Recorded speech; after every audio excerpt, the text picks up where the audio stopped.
Бәріңізге сәлем.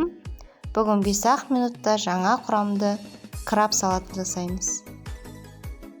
Ол үшін бізге краб таяқшалары, сыр, қызанақ, пекин капустасы, майонез және жүгері керек болады. Пекин капустасын видеода көрсетілгендей жұқалап тураймыз.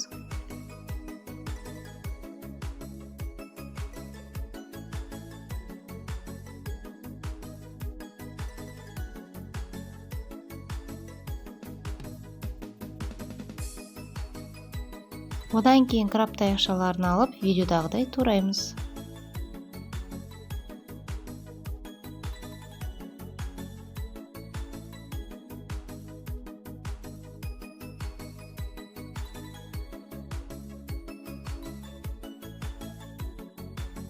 Келесі кезекте қызанақты алып, екіге бөліп, соломка етіп ұзыншалап тураймыз.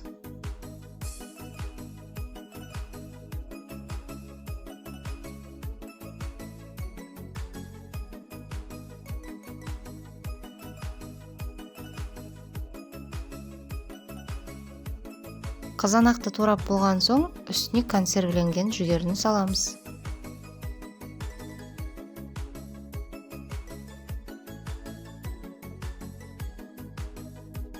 Дәміне қарай тұз, қара бұрыш саламыз.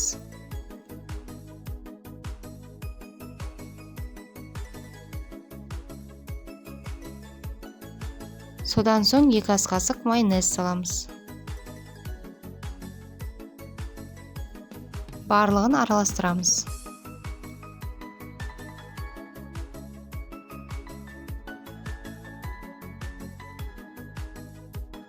Тәрелкеге салған кезде пачуваны қалай саламыз, дәл сондай етіп дөңгелетіп саламыз.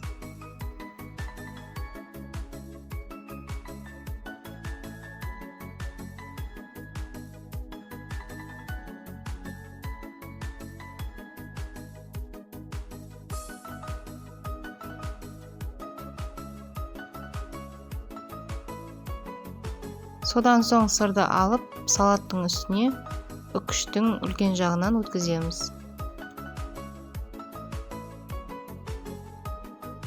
Бұл салаттың ерекшелігі сол, еш нәрсені қайнатудың қажеті болмайды. Барлығы дайын заттар, тек турап 5-ақ минутта жасай саласыз. Ас болсын.